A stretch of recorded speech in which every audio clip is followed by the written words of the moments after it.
तो पहले एडिटिव्स के बारे में बात कर लेते हैं। Additives are chemical substances that are added to coating material to enhance or modify the properties of the coating film or the properties of a coating during its application, manufacture, storage and transport।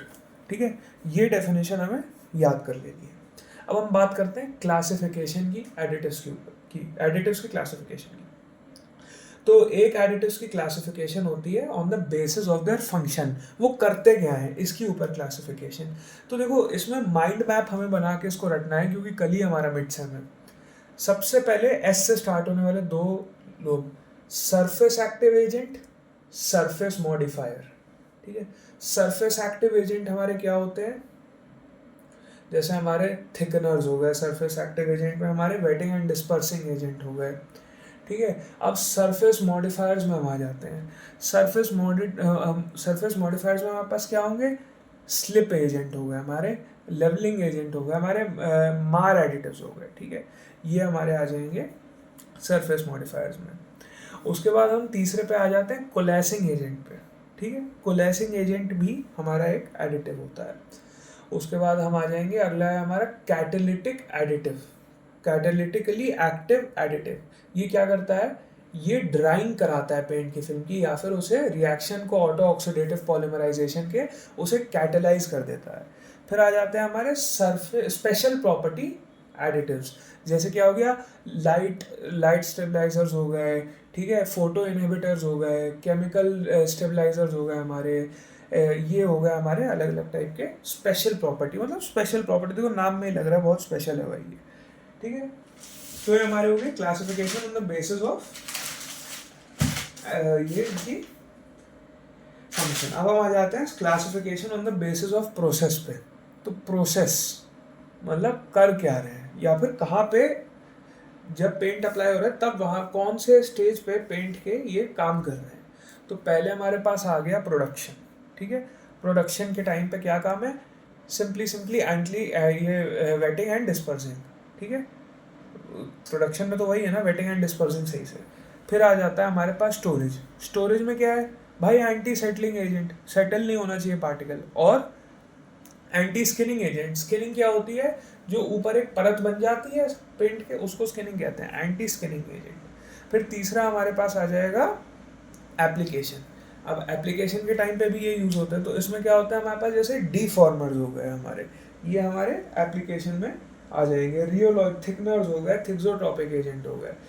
और हमारे पास आ जाएंगे चौथे number पे during film formation, जब film form हो रही है तब उस टाइम पे क्या करेंगे, ये तो एंटी फोमिंग करेंगे। देखो डी फोमिंग और एंटी फोमिंग अलग है, ये यहाँ पे एंटी फोमिंग कर रहे हैं। ठीक है, अब आ जाते हैं after film formation. After film formation भाई करोजन रेजिस्टेंस हो गया, यूवी रेजिस्टेंस हो गया, आपकी इस प्रॉपर्टी को एनहांस करने में ये हेल्प करेंगे। ठीक है, तो ये हमने क्लासिफिकेशन कर लिया। अब हम आ जाते हैं interaction of additive with various substances पे और कंडीशंस के साथ। तो सबसे पहले हमारे पास जो है वो है पिगमेंट्स। पिगमेंट के साथ क्या करते हैं, ये सरफेस बेसिस पे हमारे इंटरैक्ट करते हैं एडिटिव। सरफेस बेसिस मतलब समझ ही रहे हो, सरफेस पे इंटरैक्ट करते हैं। तो एक मैं आपको इसका एग्जाम्पल के साथ समझाता हूँ। जैसे हमारे पास एक इनऑर्गेनिक बेसिक पिगमेंट है, तो हम एक नेगेटिवली चार्ज्ड एडिटिव इसमें डाल सकते हैं। तो इससे क्या होगा, ये एड्जॉर्प्शन इम्प्रूव कर देगा सरफेस पे, क्योंकि ये बॉन्ड बना लेगा पिगमेंट के साथ। समझे, तो ये हमारे पिगमेंट के साथ इसका इंटरेक्शन हो गया। उसके बाद हम आ जाते हैं वेपर प्रेशर पे। अब वेपर प्रेशर भी एक बहुत इंपॉर्टेंट प्रॉपर्टी हो जाती है एडिटिव की। अब मैं आपको इसको एग्जाम्पल के साथ समझाऊंगा। ये क्या है, एंटी स्किनिंग एजेंट जो है वो हमारा, आप एग्जाम्पल ले लीजिए मिथाइल इथाइल कीटो ऑक्साइन। ये क्या है हमारा, मिथाइल इथाइल कीटो ऑक्साइन। ये हमारा एक बनाता है कॉम्प्लेक्स कोबाल्ट डायर के साथ। तो ये कोबाल्ट डायर के साथ कॉम्प्लेक्स बना लेता है, तो ये ड्राई होने से रोक देता है स्टोरेज में पेंट को। पर क्या होता है, जब आप इसको अप्लाई करते हो in the form of a film, आपने फिल्म के फॉर्म में अप्लाई किया, तो क्या होता है, वेपर प्रेशर बढ़ जाता है। हर एक पार्टिकल के ऊपर। तो ये इसका जो कॉम्प्लेक्स बनता है ये टूट जाता है और कोबाल्ट डायर फिल्म को ड्राई करा देता है। तो ये था हमारा वेपर प्रेशर के साथ इंटरेक्शन। अब सॉल्युबिलिटी पर देख लेते हैं। अब सॉल्युबिलिटी तो देखो ये फंक्शन ऑफ लिक्विड के ऊपर डिपेंड करेगा। अब जैसे आपको चाहिए, आप यूज़ कर रहे हो HEC, हाइड्रोक्सी इथाइल सेल्यूलोज, तो आपको पार्शली आपको सॉल्युबल होना चाहिए आपके इस पर्टिकुलर थिकनर को, उस पर्टिकुलर एडिटिव को पेंट फिल्म में। अब मैं आपको आपको मैंने एग्जांपल दे ही दिया है कि कुछ एडिटिव होने चाहिए पार्शियली सॉल्युबल, कुछ एडिटिव होने चाहिए सॉल्युबल, तभी वो काम करेंगे एज अ ड्रायर। अगला हमारे पास आ जाता है केमिकल स्टेबिलिटी। तो यार देखो, हम पेंट को हाई टेम्परेचर पे भी अप्लाई करते ही हैं हर जगह, तो हमारे जो ड्रायर है उन्हें हाई टेम्परेचर पे भी जो है वो स्टेबल होना चाहिए। आखिरी हमारे पास प्रॉपर्टी है केमिकल कॉम्पोजिशन। ये रटने की आवश्यकता बिल्कुल भी नहीं है, जब तक हम लोग ये यूनिट खत्म करेंगे, अगली यूनिट खत्म करेंगे, तब तक हमें याद हो जाएगी। अभी मैंने आपको एक ड्रायर का नाम बताया ऑक्साइन, तो इनका केमिकल कॉम्पोजिशन क्या होना चाहिए? ऑक्साइन, एक्रिलिक एसिड से बने हुए ड्रायर्स, और अलग अलग तरीके के सेल्यूलोसिक, ऐसे ऐसे प्रकार के। ये जैसे जैसे हम पढ़ेंगे हमको खुद ही पता चल जाएगा ड्रायर क्या है, ठीक है। तो हम अगले पे आ जाते हैं, साइड इफेक्ट्स ऑफ ड्रायर्स। तो साइड इफेक्ट्स हमारे पास ड्रायर से कब आते हैं? जब हम इन्हें एक्सेस में यूज़ कर लेते हैं। अब मैं आपको एक एग्जांपल देता हूँ, जैसे हम excess anti skinning agent use कर लेंगे ना, तो वो क्या होगा? फ्लो एजेंट बन जाएगा। एंटी स्किनिंग एजेंट क्या करता है? मैंने आपको बताया था, ये ड्रायर, कोबाल्ट ड्रायर या फिर जो भी यहाँ पे हमारे पास पेंट फिल्म है उसके बाइंडर के साथ एक कॉम्प्लेक्स फॉर्म कर रहा है जो इसे इवेपोरेट होने से रोक रहा है, ठीक है। हम इसे अधिक मात्रा में यदि यूज कर लेंगे तो क्या होगा? ये कॉम्प्लेक्स जो है बहुत ज़्यादा स्ट्रांग हो जाएगा। उससे क्या होगा हमारा, जब पेंट की फिल्म हम अप्लाई करेंगे तब क्या होगा, ये कॉम्प्लेक्स जो है वो टूटेगा नहीं। जो कॉम्प्लेक्स ही नहीं टूटेगा तो ये तो लिक्विड रहेगा। लिक्विड रहेगा तो क्या होगा भाई, ये बहता रहेगा, फ्लो बढ़ जाएगा। तो anti skinning agents can also become thickening agent, sorry, anti skinning agents can also become flow agents. अब हम आ जाते हैं थिकनिंग एजेंट्स के ऊपर। थिकनिंग एजेंट जो है ये हम अधिक मात्रा में यूज़ कर लें तो हमारे पेंट की ग्लॉस चली जाएगी। ये मैं आपको आगे बताऊंगा कैसे। थिकनिंग से ग्लॉस जाएगी, एंटी स्किनिंग से जो है वो फ्लो आ जाएगा। और वेटिंग और डिस्पर्जन एजेंट जो हैं हम उनको अधिक मात्रा में यूज़ कर लें तो क्या हो जाएगा, हमारे ड्राइंग टाइम इफेक्ट हो जाएगा। बहुत वेट हो गया तो ड्राई होने में अधिक समय लग जाएगा। तो ये थी हमारे कुछ ड्रॉबैक्स एडिटिव्स के। अब बात करते हैं उन प्रॉपर्टीज़ की जिनको हम एडिटिव से ठीक करेंगे। तो इसमें हमारे पास पहले है रियोलॉजी। क्या है हमारे पास? रियोलॉजी। मेरी राइटिंग खराब है यार, sorry. Rheology,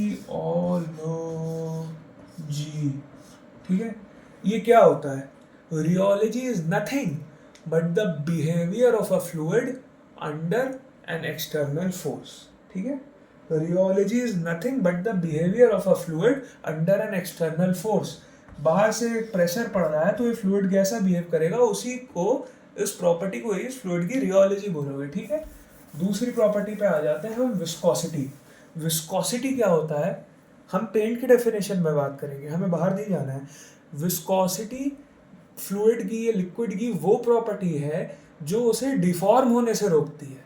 the property of a paint to resist deformation against external force is known as viscosity. बाहर से दबाव पड़ेगा तो पेंट टूटेगा नहीं, इस प्रॉपर्टी को ही हम पेंट की विस्कोसिटी कहते हैं। तो विस्कोसिटी जो है हमारी दो टाइप की होती है, ठीक है। विस्कोसिटी हमारी दो टाइप की होती है, डायनामिक और काइनेमेटिक। डायनामिक और काइनेमेटिक। डायनामेटिक और काइनेमेटिक विस्कोसिटी। जो डायनामिक विस्कोसिटी होती है वो एब्सोल्यूट विस्कोसिटी होती है, वो पुनर्निर्धारित होती है हर एक सब्सटेंस के लिए, ठीक है।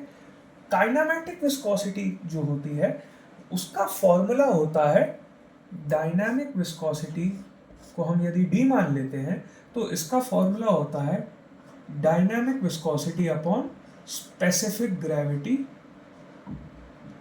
ऑफ द लिक्विड, ठीक है। ये इसका फॉर्मूला होता है। इसकी यूनिट जो है वो पॉइज होती है, हम सबको पता है भाई, पॉइज होती है डायनामिक विस्कोसिटी या विस्कोसिटी की यूनिट, और काइनेमैटिक विस्कोसिटी की यूनिट जो है वो सेंटीपॉइज होती है, समझ गए। तो ये हो गई हमारी विस्कोसिटी की बात, दो टाइप्स की विस्कोसिटी। अब हम थोड़ी बात कर लेते हैं shear स्ट्रेस की। हम सब जेई में पढ़ के आए हैं, shear stress is equal to force upon area. shear stress is equal to हमारा फोर्स अपॉन एरिया।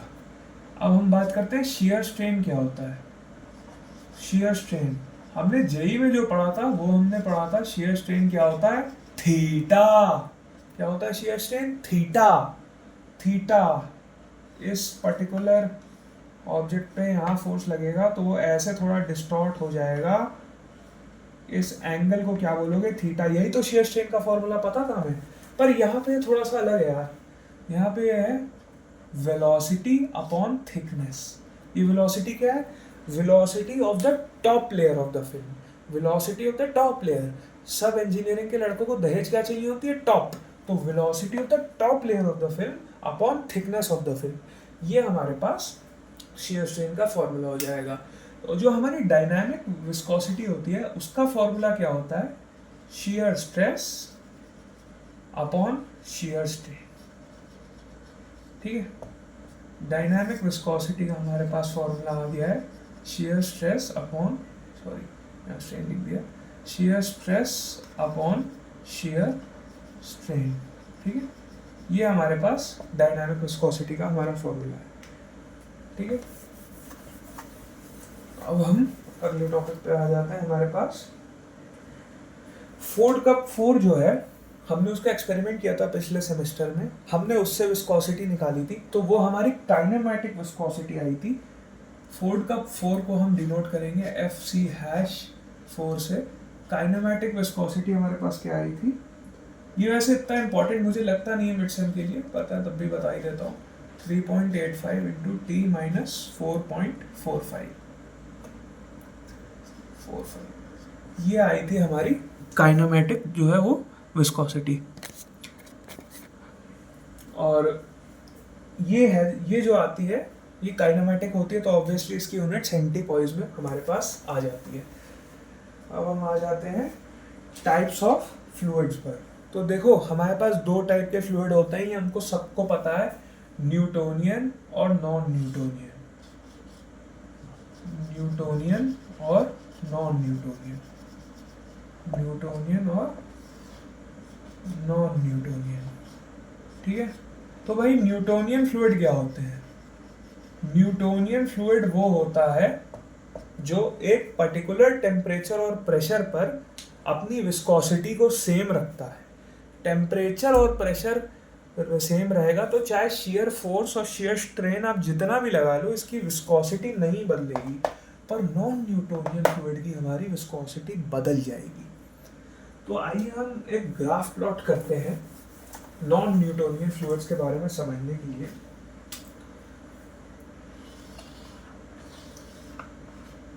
यहाँ y एक्सिस पे हमने ले रखा है shear स्ट्रेन, ठीक है, और x एक्सिस पे हमने ले रखा है shear स्ट्रेस। तो देखिए जो न्यूटोनियन फ्लूइड होगा उसका तो यहाँ पे स्ट्रेट लाइन बनेगा, क्योंकि ये तो इफेक्ट नहीं होता है, ये तो इफेक्ट नहीं होता है हमारे shear स्ट्रेस और स्ट्रेन्स पर। यहाँ पे हमारा जो बिंघम प्लास्टिक, बिंघम प्लास्टिक क्या होता है, वो भी हमारा एक तरीके का न्यूटोनियन फ्लूइड ही होता है, पर उसकी एक यील्ड वैल्यू आती है। एक पर्टिकुलर shear स्ट्रेस और shear स्ट्रेन जब आप लगा देंगे वो तब जाके न्यूटोनियन फ्लूइड के जैसे बिहेव करेगा। इसको हम कहते हैं हमारा बिंघम प्लास्टिक। फिर हम आ जाते हैं सूडो प्लास्टिक के पास। सूडो प्लास्टिक का ग्राफ इसमें कुछ ऐसा सा प्लॉट होता है, ठीक है, ये है सूडो प्लास्टिक। एक आ जाते हैं फिर हम डायलेटेंट पर, ये आ गया हमारा डायलेटेंट का ग्राफ। तो ये हमारा बिंघम प्लास्टिक है, ये हमारा न्यूटोनियन फ्लूइड है, ये हमारा डायलेटेंट है और ये हमारा सूडो प्लास्टिक है। हमें बिंगम का तो समझ में आ गया क्या है, स्ट्रेस और स्ट्रेन एक लेवल तक लगेगा, यील्ड वैल्यू तक लगेगा, तब जाके वो न्यूटोनियन बनेगा। न्यूटोनियन तो आपको पता ही है पहले से ही स्ट्रेस और स्ट्रेन पे डिपेंड नहीं करते हैं। हमें क्या समझना है, सूडो प्लास्टिक और डायलेटेंट। आइए इसको समझते हैं क्या होता है। ये मैंने एक ग्राफ बनाया है, ये है यहाँ पे शियर स्ट्रेस रेट, या फिर हम उसको इजी करने के लिए शियर रेट ही मान लेते हैं, ठीक है, हम शियर रेट ही मान लेंगे इसको।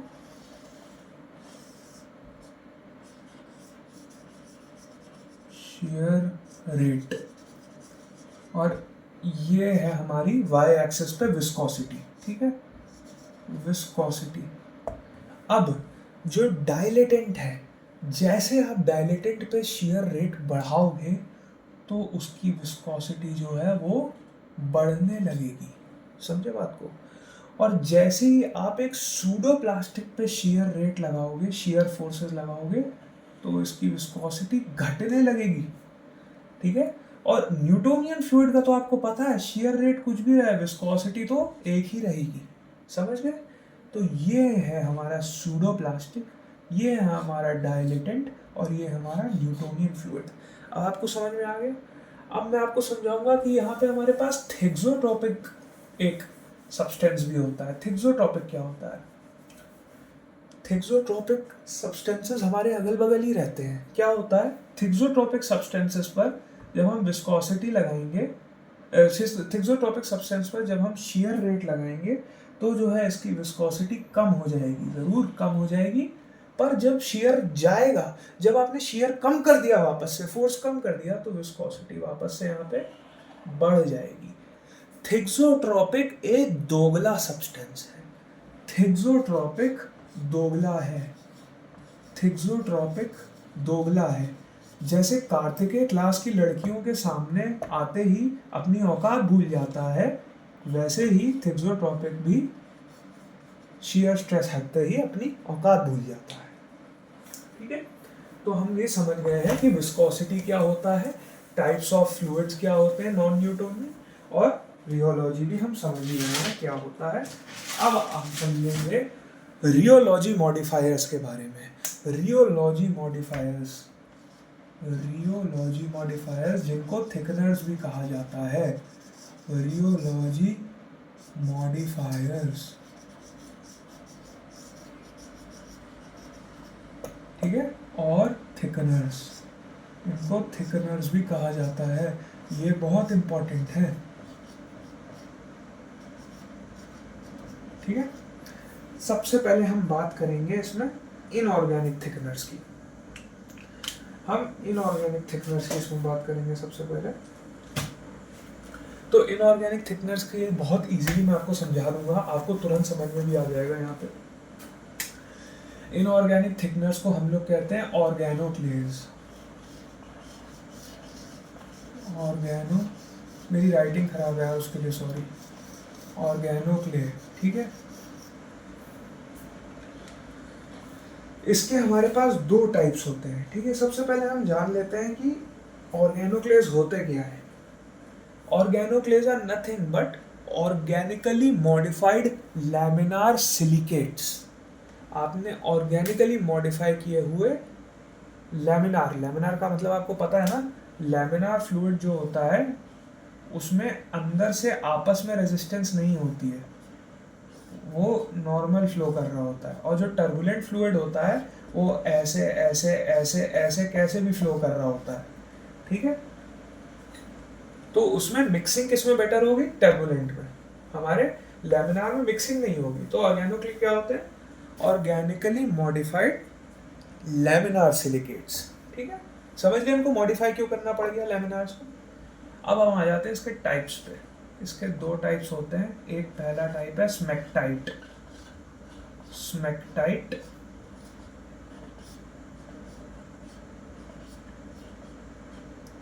और दूसरा टाइप है दूसरा टाइप है क्वाटरनरी अमाइंस।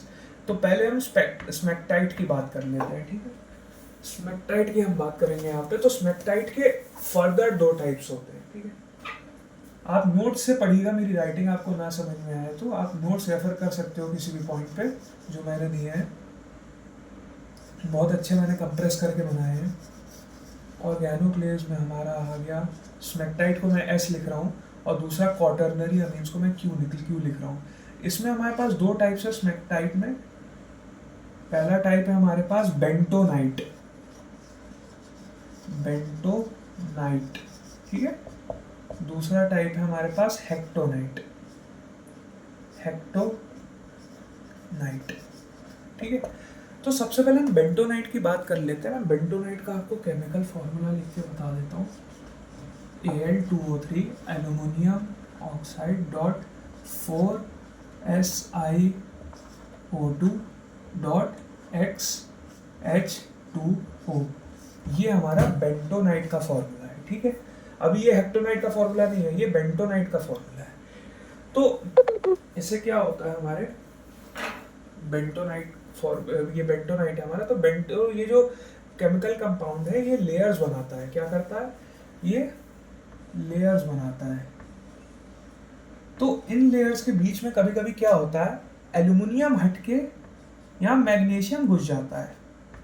तो मैग्नीशियम के घुसने से क्या होता है, यहाँ पे नेगेटिव चार्ज इम्बैलेंस आ जाता है। इस ऑक्टाहेड्रल स्ट्रक्चर में नेगेटिव चार्ज इम्बैलेंस आ जाता है, जिसकी वजह से क्या होता है, हम यहाँ पे सोडियम आयन का प्रयोग करते हैं। बेंटोनाइट में हम सोडियम आयन का प्रयोग करते हैं उसको नेगेटिव चार्ज इम्बैलेंस को स्टेबलाइज करने के लिए। कभी कभी क्या होता है, ये सोडियम आयन की जगह हम कैल्शियम का भी यूज कर लेते हैं। किसका? Ca2+ का, ठीक है। ये है बेसिकली हमारा बेंटोनाइट सॉरी। अब आ जाते हैं हेक्टोनाइट पे। हेक्टोनाइट होता है हमारा रेयर, क्योंकि हमें मिलता है नेचुरली। और इसमें क्या होता है हमारा, इसमें जो हमने अभी यहाँ पे सोडियम को रिप्लेस कर दिया था कैल्शियम से, वो हम नहीं करते हैं।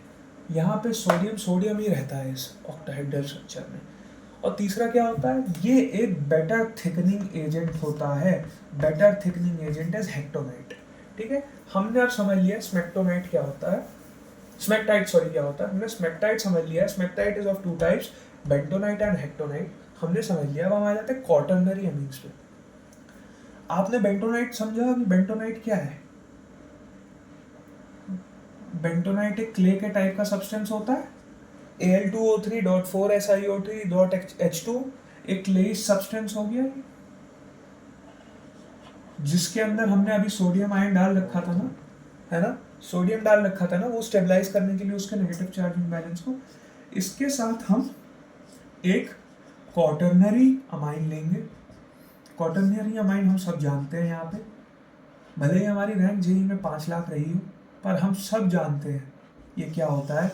हम पेन टेक्नोलॉजी में एडमिशन लेने आए हैं, इसका मतलब हम में बुद्धि थी पर हम में डिटर्मिनेशन नहीं था, इसलिए हम नहीं क्रैक कर पाए, ठीक है। अब आ जाइए यहाँ पे, ये क्वाटरनरी अमीन का जब रिएक्शन होता है बेंटोनाइट के साथ, तो वो क्या बनाता है, तो ये जो सोडियम है ये रिप्लेस हो जाएगा इस क्वाटरनरी अमाइन से, और इस सोडियम चला जाएगा सोडियम क्लोराइड बनाने के लिए। तो यहाँ पे नया सब्सटेंस जो बनेगा हमारे पास, ये क्लेइश सब्सटेंस जो होगा, यहाँ के अंदर भाई तुम्हारे आ जाएगी क्वाटरनरी अमाइन R' और R' प्लस NaCl। ये हो गया तुम्हारी क्वाटरनरी अमीन। समझ गए होगे, बहुत सिंपल है, नोट से भी पढ़ना। वीडियो तो मैं अपने आप के लिए बना रहा हूँ, मैं वीडियो में तुम्हें समझाऊंगा तो मुझे याद हो जाएगा कल के मिडसेम के लिए, ठीक है। फिर हम आ जाते हैं इसके इनकॉर्पोरेशन पर। भाई ये ऑर्गेनोक्लेस काम कैसे करते हैं, तो भाई बहुत सिंपल है।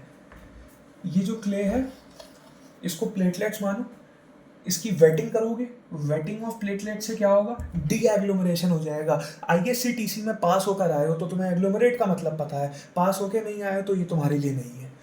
एग्लोमरेशन हो जाएगा, यहाँ पे एग्लोमरेशन हो जाएगा पार्टिकल्स का, एग्लोमरेट बन गए। फिर क्या होगा भाई, यहाँ पे पोलर एक्टिवेशन होगा पार्टिकल्स का। क्या होगा यहाँ पे, पोलर एक्टिवेशन होगा पार्टिकल्स का।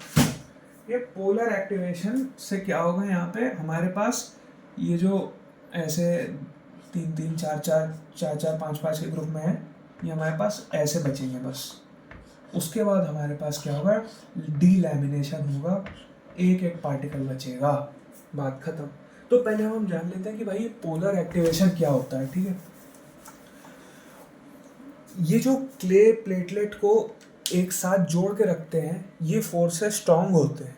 इन फोर्सेस को हम लोग यहाँ पे ओवरकम करे हैं केमिकल और शेयर फोर्सेस से। तो बस इसी फिनोमेना को पोलर एक्टिवेशन कहते हैं, और कुछ नहीं। ये तो हो गया हमारे इनऑर्गेनिक थिकनर्स, ये टोटल थे। अब हम आ जाते हैं ऑर्गेनिक थिकनर्स पर। उससे पहले मैं बैटरी चेक कर लेता हूँ मेरे फ़ोन में कितनी है। अभी बहुत है, काम चलेगा। अब हम आ जाते हैं यहाँ पे इनऑर्गेनिक थिकनर्स पर। तो इनऑर्गेनिक थिकनर्स में हम सबसे पहले दो टाइप्स में जाएंगे, वाटर बॉन्ड और सॉल्वेंट बॉन्ड। देखो, वाटर बॉन्ड इनऑर्गेनिक थिकनेस मतलब जो वाटरी पेंट्स में, वाटर बेस्ड पेंट्स में हमारे काम करेंगे, और दूसरे सॉल्वेंट बॉन्ड जो सॉल्वेंट बेस्ड पेंट्स में हमारे काम करेंगे। तो ठीक है, सबसे पहले हमारे पास सबसे इंपॉर्टेंट थिकनर आ जाता है वाटर बॉन्ड पेंट्स में, जो है सेल्यूलोज थिकनर्स, ठीक है, सेल्यूलोज डेरिवेटिव्स। सेल्यूलोज डेरिवेटिव्स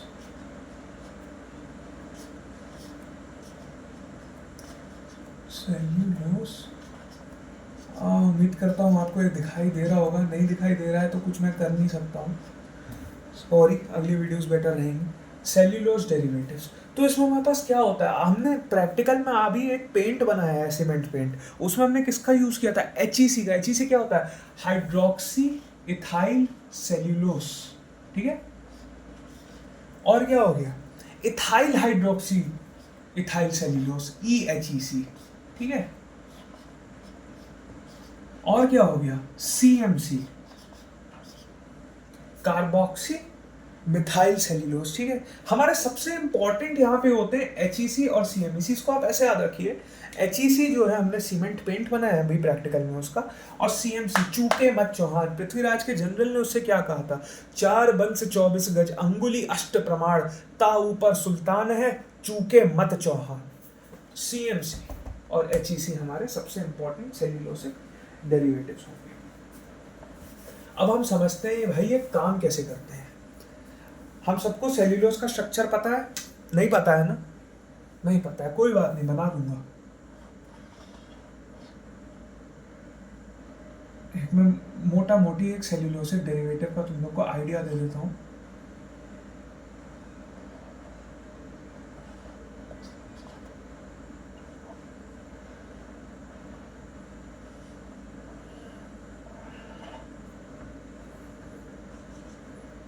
ये ऑक्सीजन है, ठीक है,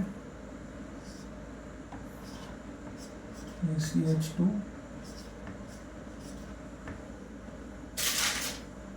मुझे भी नहीं याद है, तुम लोग को कैसे याद होगा।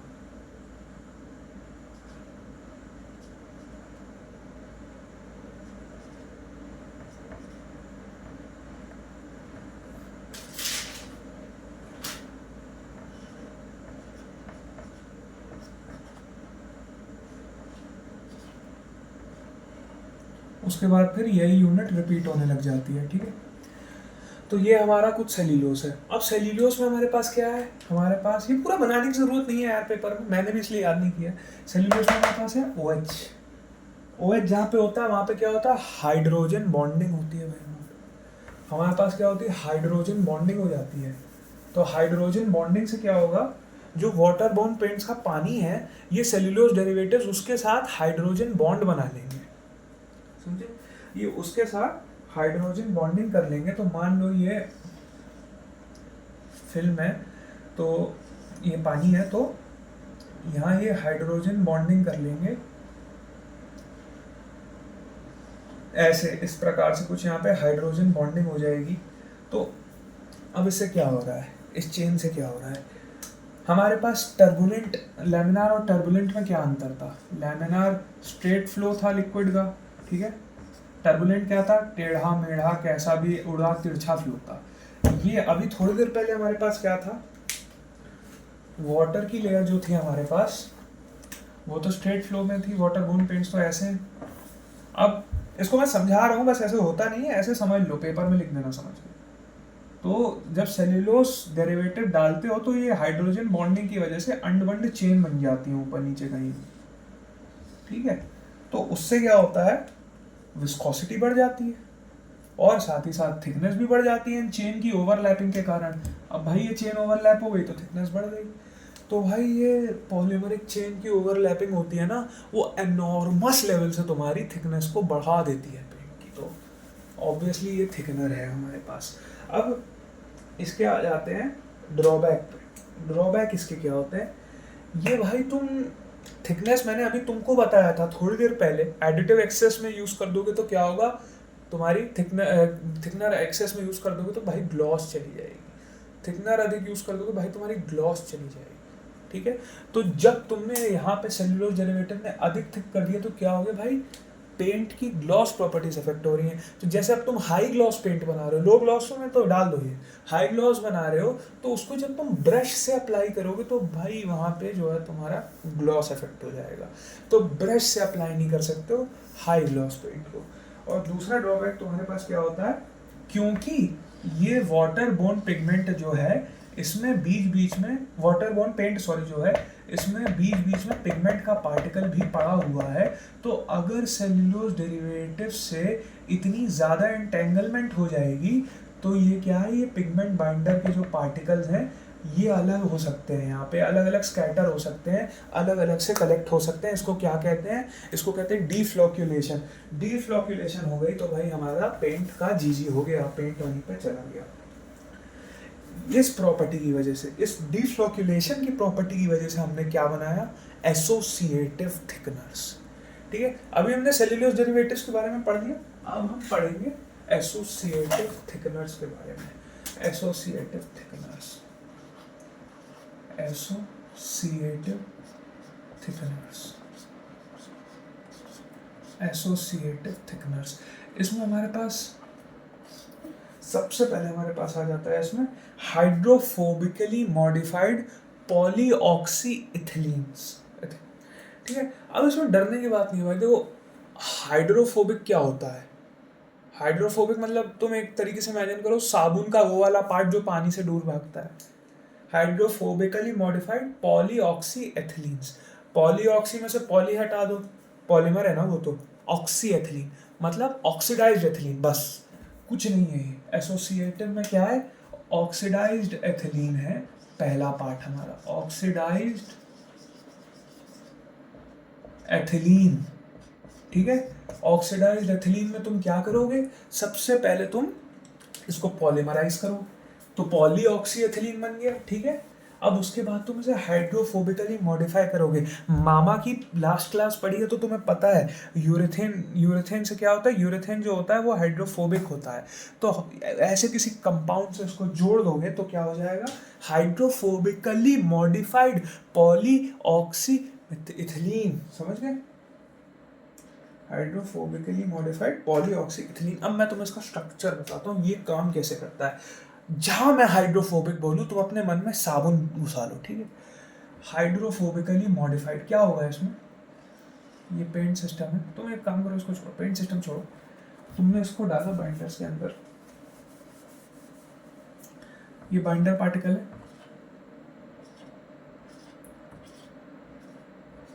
जो इसका हाइड्रोफोबिक पार्ट होगा वो तो भाई इसमें बाइंडर पार्टिकल के अंदर घुसना चाहेगा ना, मिसल बनाएगा, और जो हाइड्रोफिलिक पार्ट होगा उसकी चेन बाहर जाएगी, है ना।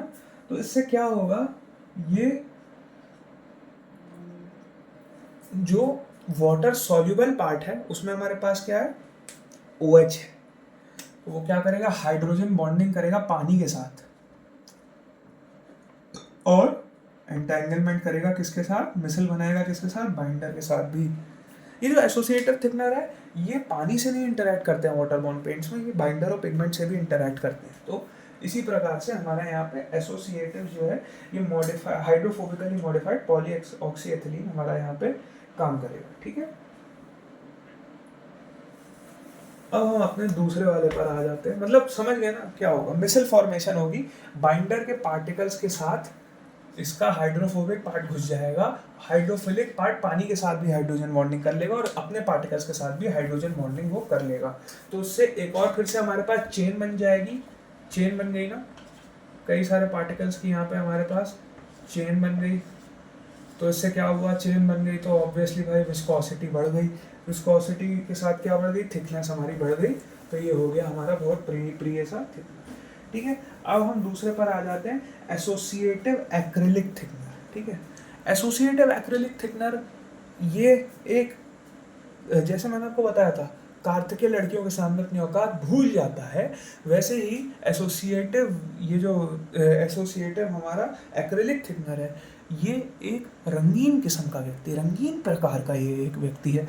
ये क्या करेगा हमारा, अभी हम हाइड्रोफोबिक की बात कर रहे थे और हाइड्रोफिलिक, एक इसका जो होता है एसोसिएटिव एक्रिलिक, एक्रिलिक मॉडिफायर का, एसोसिएटिव एक्रिलिक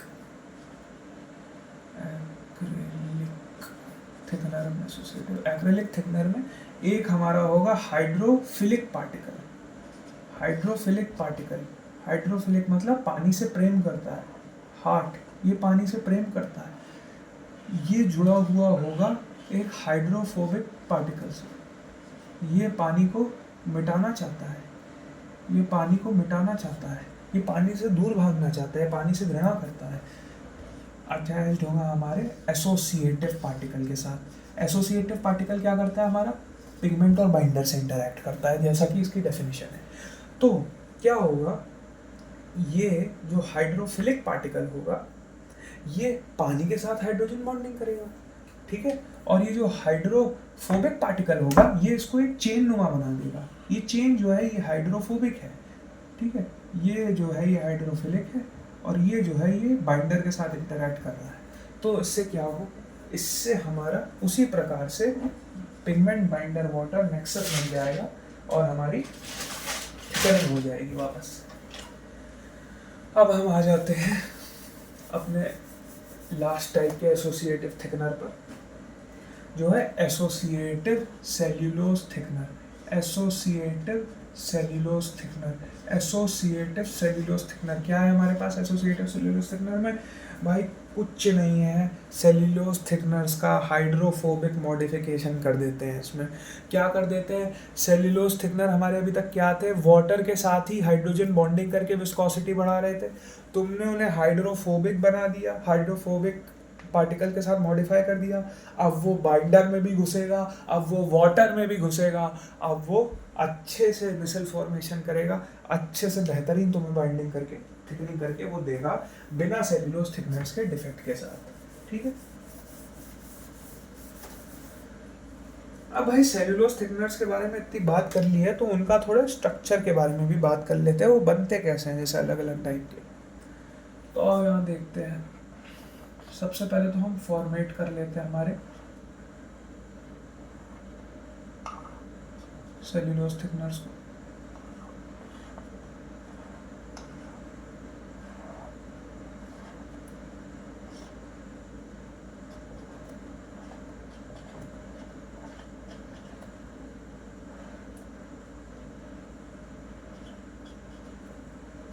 स्ट्रक्चर याद करने की ज़रूरत नहीं है, पक कर लोगे तो भाई कुछ जाएगा नहीं।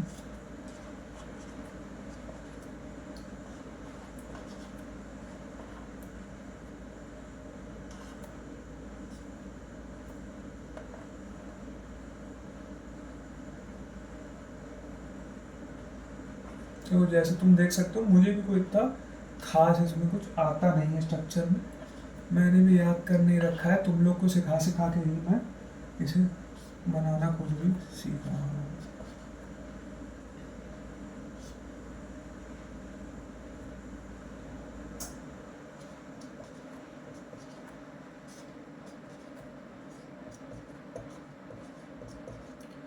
तो ये है हमारा पार्टिकल सेल्यूलोज का, ऑक्सी सेल्यूलोज का। इसका हम रिएक्शन कराते हैं NaOH के साथ। ठीक है, NaOH के साथ हम इसका रिएक्शन करा देते हैं तो हमारे पास क्या बनता है, एक सेल्यूलोज की चेन बनती है, उसमें बीच बीच में तुम्हारे सोडियम के पार्टिकल्स घुस बैठे होते हैं नेगेटिव चार्ज के साथ, ठीक है, और पानी बाहर निकल जाता है। पानी निकल गया तुम्हारा बाहर, ये हमारे पास बन गया। इस कंपाउंड को हम कहते हैं cellulose oxy sodium oxy cellulose, मतलब कहते कुछ और होंगे, मैं अपने से मान ले रहा हूँ, ठीक है। इसको हम ऐसे लिख रहे हैं सेल ONA, ठीक है। अब जब तुम इसका रिएक्शन कराते हो एथिलीन ऑक्साइड के साथ CH2O के साथ, तो तुम्हें मिल जाता है तुम्हारा HEC, सबसे प्रिय सेल्यूलोस थिकनर, ठीक है। फिर इसी का रिएक्शन जब तुम कराते हो क्लोरो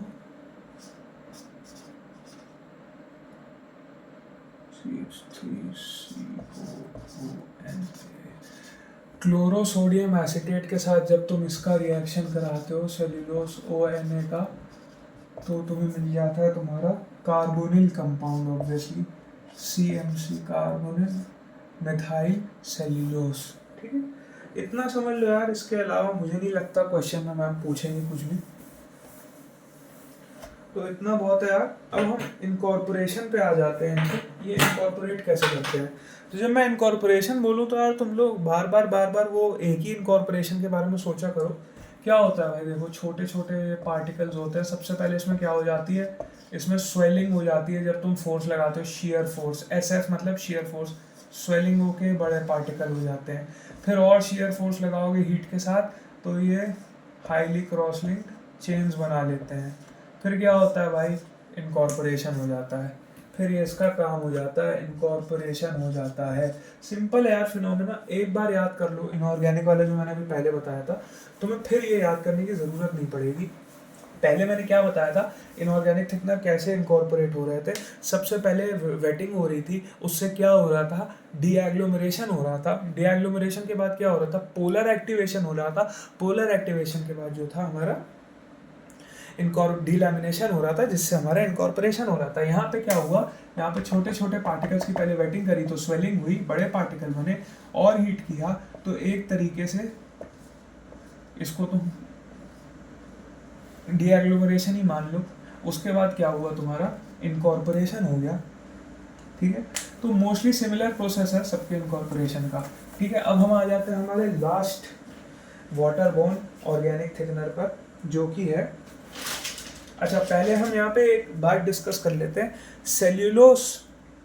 सेल्यूलोसिक जो हमारे यहाँ पे थिकनर्स हैं, सेल्यूलोसिक थिकनर्स हैं जो हमारे थिकनर्स हैं, इसमें जब तुम मॉलिक्यूलर वेट बढ़ाओगे, मतलब सेल्यूलोस ज़्यादा लोगे, तो इसमें क्या प्रॉपर्टीज़ होंगी, इसमें जो प्रॉपर्टीज़ होंगी, थिकनिंग बहुत बेहतरीन आएगी। थिकनिंग देगा, स्क्रब रेजिस्टेंस देगा, स्क्रब रेजिस्टेंस तुम्हें बहुत बढ़िया देगा। नो स्क्रब, एंटी स्क्रब तुम्हें यहाँ पे रेजिस्टेंस मिल जाएगी, और स्प्रेडेबिलिटी बढ़ जाएगी, स्प्रेड अच्छे से होगा, ये स्प्रेड अच्छे से होगा। ये प्रॉपर्टीज होंगी तुम्हारे हाई मॉलिक्यूलर वेट वाले की। और वहीं जब तुम मॉलिक्यूलर वेट लो कर दोगे तो क्या होगा, मॉलिक्यूलर वेट लो किया जहाँ तुमने, वहाँ पे क्या होगा, फ्लो एंड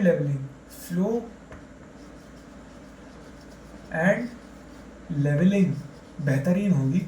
हाँ, स्पैटर रेजिस्टेंस बढ़िया आ जाएगा। स्पैटर रेजिस्टेंस क्या होता है यार, एक फिल्म के अंदर तुम्हें दाने दाने दाने दाने दाने दिख रहे हैं, उसी को स्पैटर कहते हैं। मुझे भी पूर्ण रूप से पता नहीं है, ये मेरा अनुमान है बस, इसीलिए मैं कहता हूँ स्पैटर रेजिस्टेंस यहाँ पे बेटर होगी। मैंने समझा दिया जिससे याद रहे।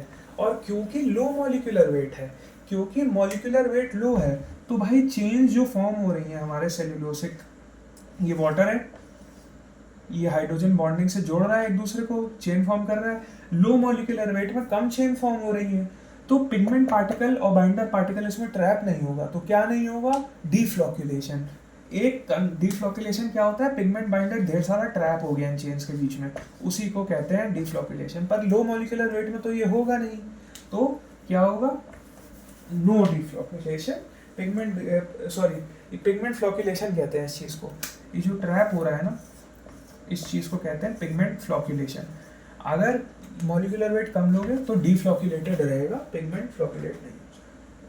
अब हम आ जाते हैं हमारे लास्ट इनऑर्गेनिक थिकनर पर, जो है पीयू थिकनर, पॉलीयूरेथेन थिकनर। मैं इसकी डेफिनेशन बता देता हूँ। Polyurethane thickeners are made by reacting डाईआइसोसाइनाइड्स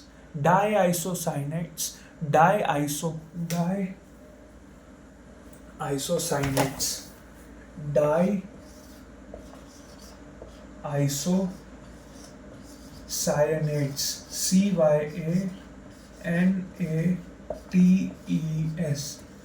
with diols and hydrophobic blocking content। ठीक है, किससे रिएक्ट कर रहे हो? डायोल्स के साथ और हाइड्रोफोबिक ब्लॉकिंग कंटेंट के साथ। ठीक है, अब ये हाइड्रोफोबिक कंटेंट में हम क्या यूज़ कर सकते हैं? हम पॉलीएथिलीन ग्लाइकॉल यूज़ कर सकते हैं, हम मिथाइल ग्लाइकॉल यूज़ कर सकते हैं, मिथाइल ग्लाइकॉल, और स्पेशली भाई नाम में पॉलीयूरेथेन है यार, यूरेथेन तो यूज़ करोगे ही ना। अभी बताया था, अभी जब मैं समझा रहा था एसोसिएटेड थिकनेस के बारे में, मैंने अभी तुम्हें बताया था हाइड्रोफोबिकली मॉडिफाइड पॉलीऑक्सीएथिलीन्स, उसमें क्या यूज हो रहा था एज अ हाइड्रोफोब? यूरेथेन। तो पॉलीयूरेथेन भी तो हाइड्रोफोबिकली मॉडिफाइड ही है। It is what it is diisocyanates reacted with diols and hydrophobic blocking content. तो यूरेथेन, हम यूरेथेन को तो यूज करेंगे ही। ठीक है, अब इसकी स्पेशल प्रॉपर्टीज मैं आपको बताऊं।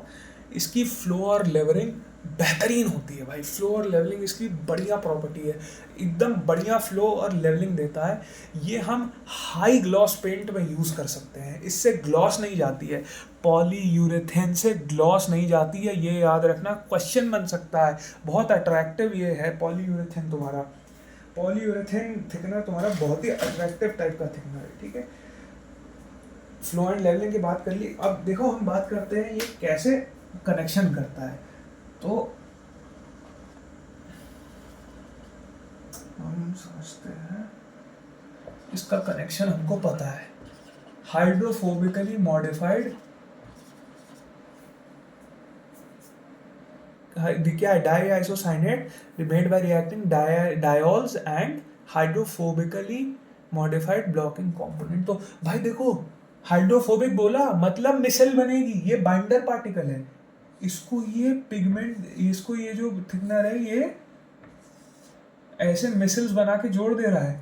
हाइड्रोफोबिक मिसल बाइंडर के अंदर घुसेगा, हाइड्रोफिलिक जो इसकी चेन है वो बाहर निकलेगी, तो क्या करेगा? एंटेंगलमेंट करेगा भाई, इसको, इसके अपने आप थिकनेस इसकी बढ़ेगी पेंट की। इसका मैकेनिज्म हमने समझ लिया। अब उसकी स्ट्रेंथ की बात करते हैं। अभी अभी तुझको बताया फ्लो एंड लेवलिंग जो है इसकी बेहतरीन स्ट्रेंथ है। ठीक है, साथ ही साथ क्या है? बायोलॉजिकली स्टेबल होता है, बायोलॉजिकली स्टेबल है, और इसमें लो मॉलिक्यूलर वेट सेल्यूलोज के जैसे ही स्पैटर रेजिस्टेंस है, spatter resistance low molecular weight cellulose के जैसे है, और इसका ट्रांसपेरेंसी और ओपेसिटी पे कोई प्रभाव नहीं पड़ता। मैंने अभी बताया बेहतरीन ग्लॉस के साथ यूज़ कर सकते हो इसको, तो ट्रांसपेरेंसी और ओपेसिटी पे तो कोई प्रभाव वैसे भी पड़ेगा ही नहीं। इसके ड्रॉबैक्स की हम बात कर लेते हैं। पुअर सैग रेजिस्टेंस ही देता है। अब सैग रेजिस्टेंस क्या होती है भाई? तुमने पेंट की फिल्म लगाई, पेंट की फिल्म यहाँ टिकने की जगह पानी बन के गिरी चली जा रही है, इसको कहते हैं सैग रेजिस्टेंस। ये अच्छी नहीं देता है, पुअर सैग रेजिस्टेंस देता है। अगर ये सैग को गिरने से तुम रोक दो तो इसको कहेंगे सैग रेजिस्टेंस। सैग ही क्या होता है फिर से मैं बताता हूँ। सैग होता है पेंट की फिल्म तुमने लगाई, वो गिरी जा रही है लिक्विड बन के, इसको रोकने की क्षमता होती है सैग रेजिस्टेंस, इसकी कम होती है यार। अब क्या है, ये ग्लाइकोल कंटेनिंग पेस्ट के साथ जो होता है वो कम कंपैटिबल होता है, और इसमें गहराई बहुत होती है। तीसरा, इसमें डीपनेस बहुत होती है भाई, गहराई बहुत होती है। तो ये हो गया हमारा पीयू थिकनेस। अब हमने ये तो हो गया हमारे सारे organic thickness for water borne paints. अब हम आ जाते हैं बात करने organic thickness for solvent borne paints. ठीक है, इसमें हमारे पास मेजरली 3 टाइप है। एक चौथा टाइप है पॉलीओलिफिन्स, पर हम पहले 3 टाइप डिस्कस करेंगे यहाँ पे। Hydrogenated castor oil, hydrogenated castor oil हमने आईसीटीसी में पढ़ा था। कैस्टर ऑयल क्या होता है? नॉन ड्राइंग ऑयल होता है। डिहाइड्रोजनेटेड कैस्टर ऑयल को हम यूज़ करते हैं ड्राइंग ऑयल बनाने के लिए। पर हम यहाँ पे क्या कर रहे हैं, मैं तुम्हें स्ट्रक्चर बना के समझाना चाहूँगा, इसका स्ट्रक्चर बहुत मज़ेदार है।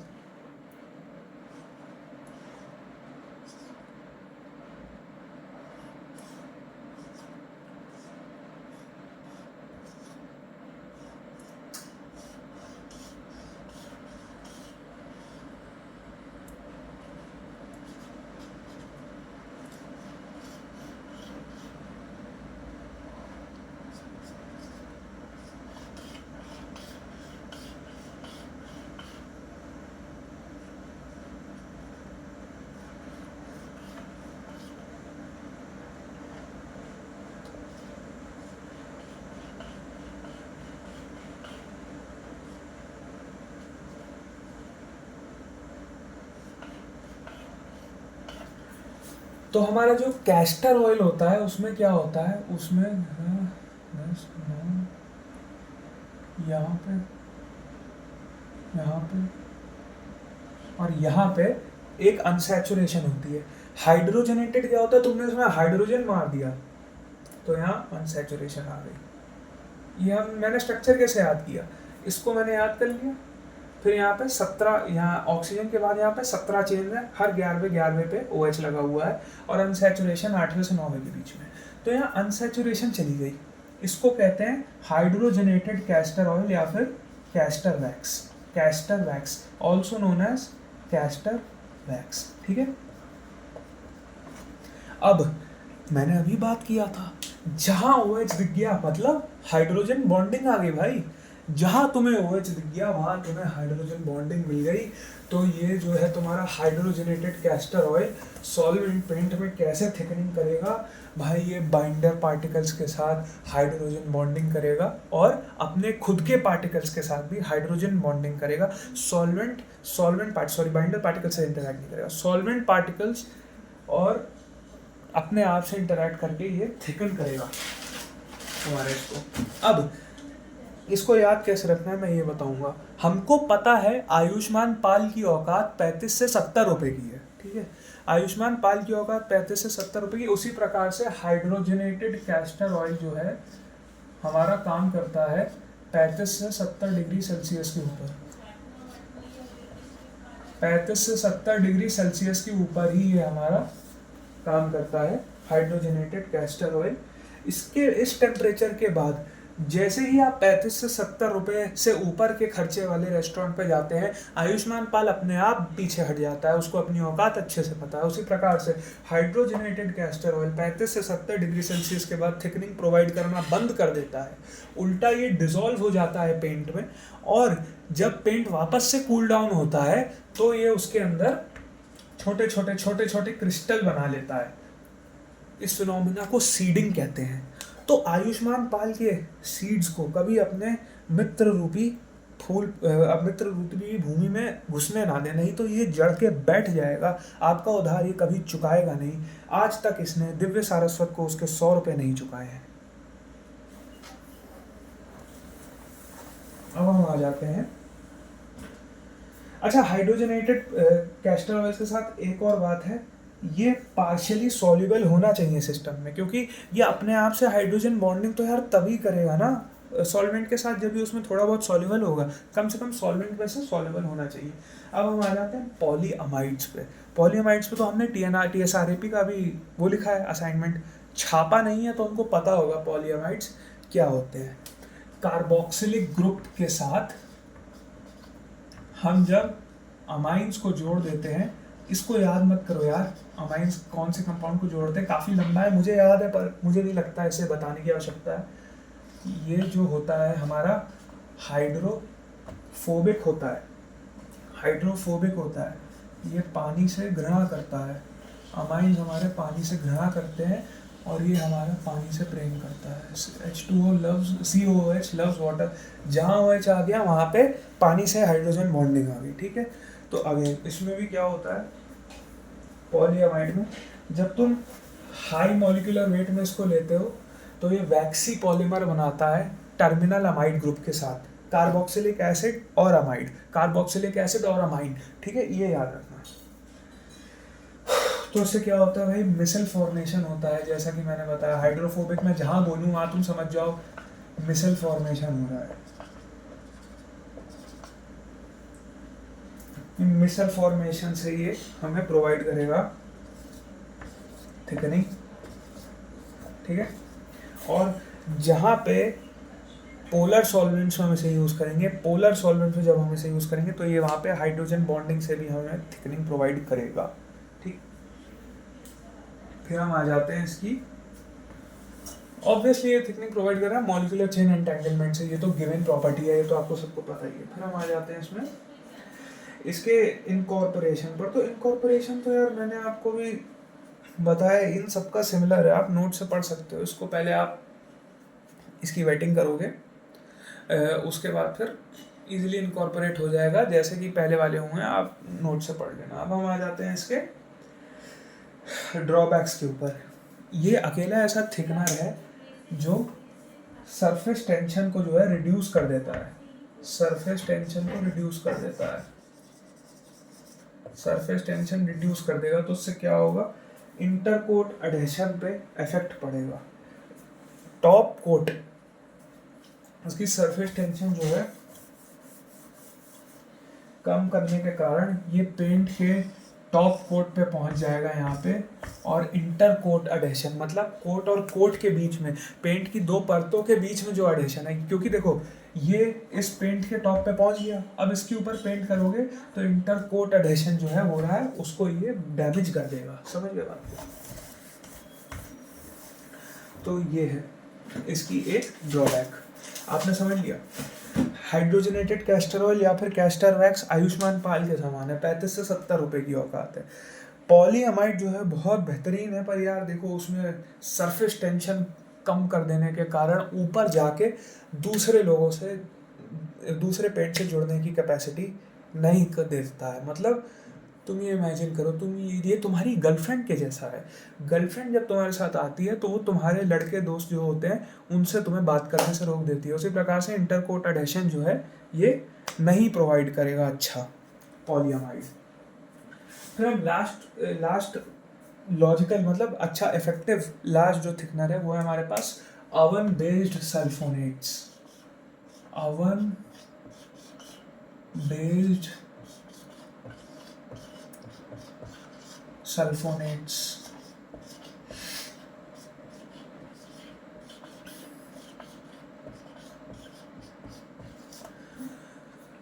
अवन बेस्ड सल्फोनेट से बने होते हैं बेसिकली कैल्शियम सल्फोनेट से। मैं तुम्हें बताता हूँ, ये इनको लिक्विड थिकनर्स भी कहा जाता है, लिक्विड थिकनर्स, तरल थिकनर्स।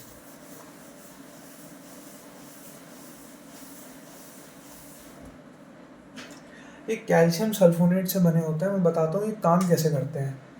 देखो यहाँ पे इनका मैं मैकेनिज्म ही बता रहा हूँ। ये ऐसे ऐसे ऐसे ऐसे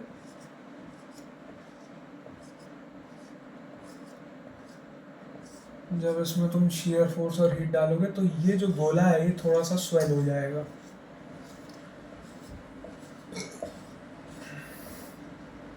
और हीट डालोगे और स्वेल हो जाएगा, और हीट डालोगे और स्वेल हो जाएगा। तो इवेंचुअली क्या होता है, ये जो गोला होता है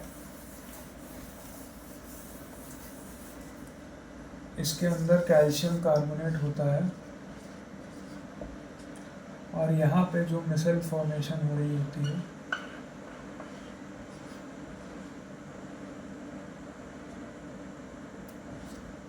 ऐसे, यहाँ पे मिसल फॉर्मेशन होती है।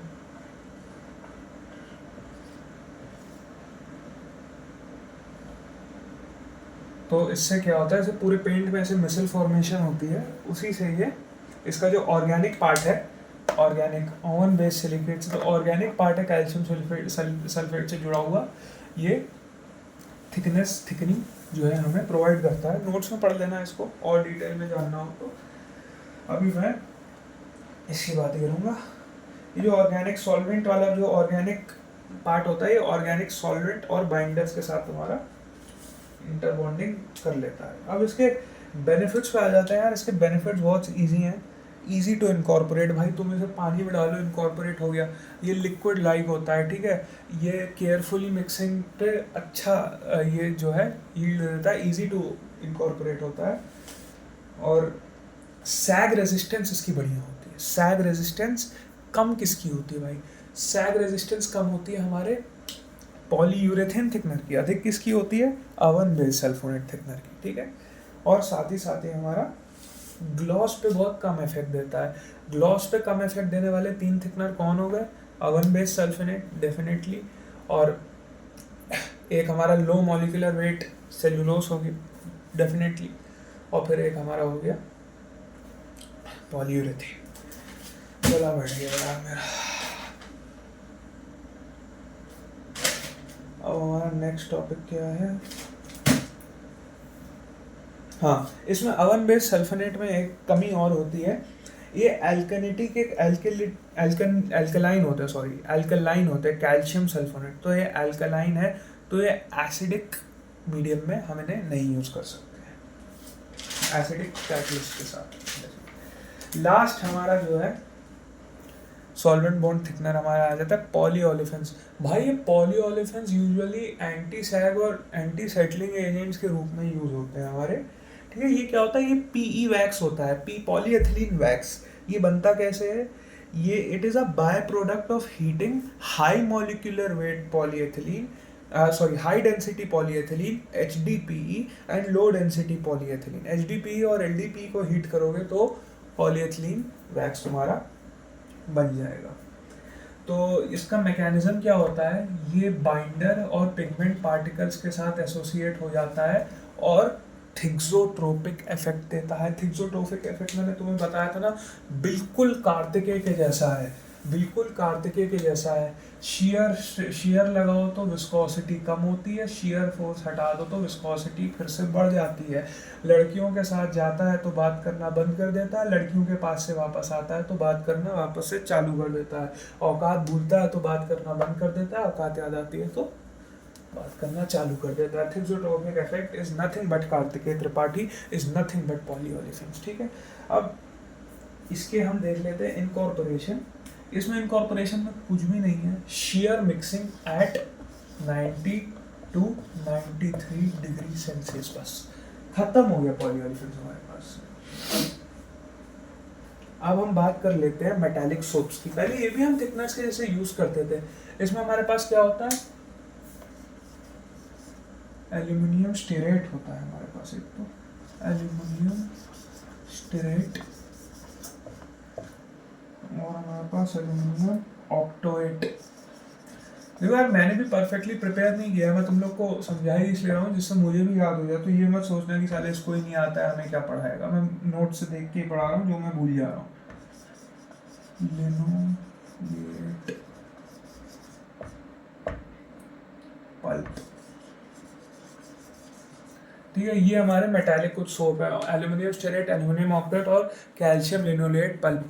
तो ये जो होते हैं क्या है, ये पेंट के फॉर्मुलेशन से, जब method of formulation of paint, ये उससे भी इफेक्ट हो जाते हैं, ठीक है।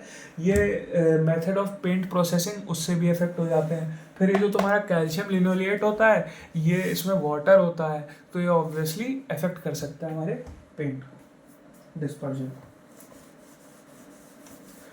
पानी होगा तो भाई डिस्पर्जन तो इफेक्ट हो ही जाएगा ना, ठीक है। तो भाई ये हमारे थिकनर्स तक का पार्ट पूरा हो गया है। अब मैं लेवलिंग की वीडियो इसके बाद डालूंगा।